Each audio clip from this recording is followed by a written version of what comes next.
What's up there, Workforce? Chris here with Work To Game, and it is time for another Gaming Weekly. This one is going to be Nintendo themed. So just like the World of Warcraft one that we just did, I am actually going to be theming this one entirely to Nintendo because more and more they've been dominating the news, and I just feel that there's so many little stories that I want to talk about, but they don't justify their own posts, so it's a little segment we call Gaming Weekly. This one is brought to you by our Patreons.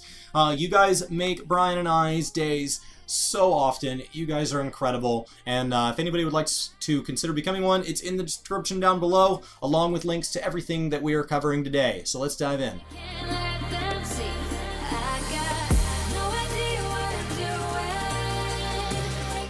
Now first, let's talk about the Nintendo Power podcast. If you guys did not read the Nintendo Power magazine, I don't even remember when that started being published. I feel like that's been around forever. But if you did not read the Nintendo Power magazine growing up, this podcast is largely based on that, and this is episode 7, and they're having the guests of the creators of Overcooked, which is now going to Overcooked 2, coming to the Switch.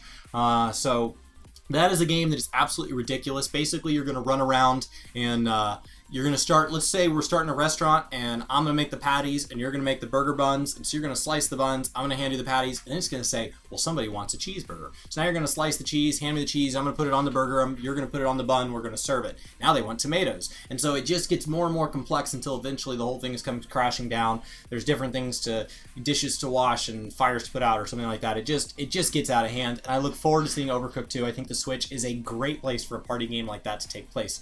I played it on the PlayStation. It was fun, but Nintendo is where I think of games like that existing. Now, keeping on the Nintendo site, we are going to talk about Octopath Traveler. Now, there's been a lot of speculation that this should go to other platforms. I do want to remind anybody that's asking that question who published Octopath, and that is Nintendo, and who made it, and that is Square Enix, with a team that they have turned into an entire division exclusively dedicated to Nintendo Switch games. So, unfortunately, I would want to tell you to kind of curb your expectations that I don't see Octopath Traveler going to any other console anytime soon, if ever.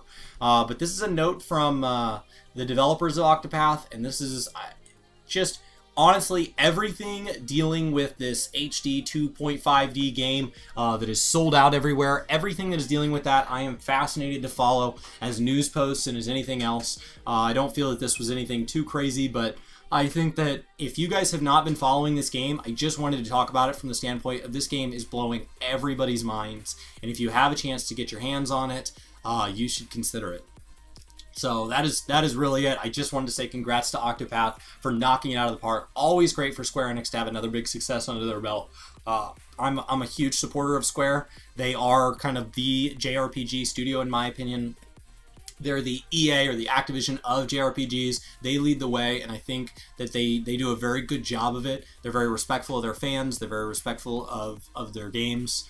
And I think across the board, I couldn't ask for a better company to be in charge of a game like this. Now, the last thing I want to talk about is the new information that came out last week for Pokemon Let's Go Pikachu and Pokemon Let's Go Eevee, in case any of you hadn't seen it.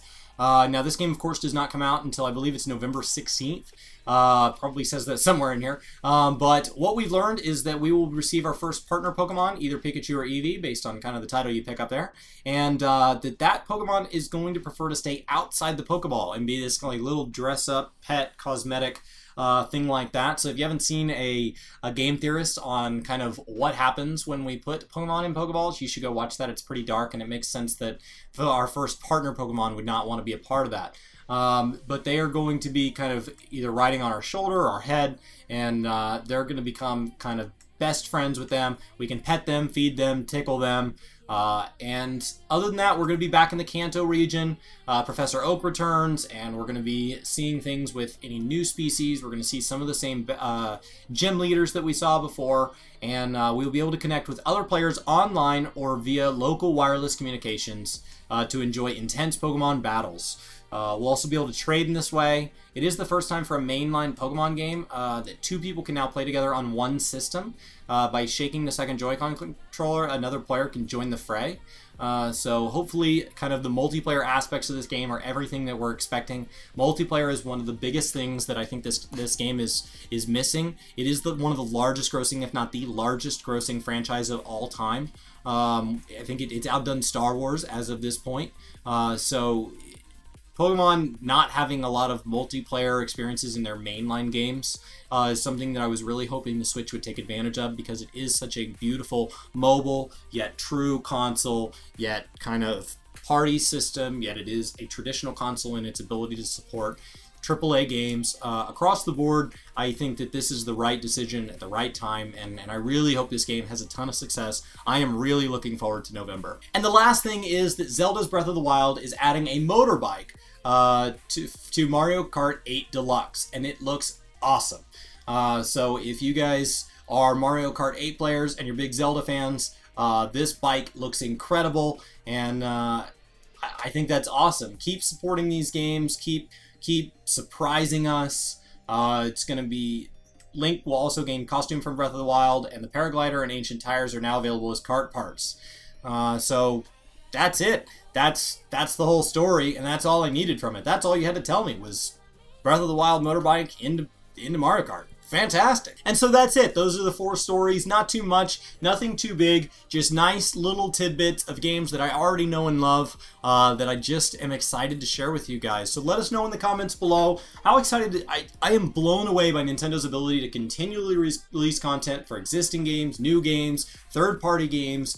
The Switch has just been masterfully handled to this point, and I know they've had their handful of hiccups, but I think they have taken everything in stride, and they are on their way to become, you know, the Nintendo Switch being that household name like an N64 or, you know, a Game Boy or something like that, where it just becomes a defining console for a generation. So way to go, Nintendo. Way to continually step up. We had an article here on continued support. We had an article here on third-party game. We had an article here on first party, assuming that we called Pokemon first party. Across the board, I am just blown away, and I hope all of you out there that have a Switch are as happy with your purchase as I am with mine. This has been Chris with Work To Game. Thank you guys so much for hanging out, and I will see you next time. Have you ever wondered what's on the other side of the camera from a YouTuber? Because sometimes it's really bad.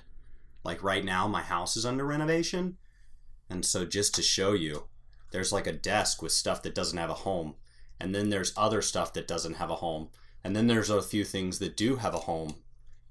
And some days, this is 100% clean around me, and other days, there is literally a mess as close as right here, just out of frame.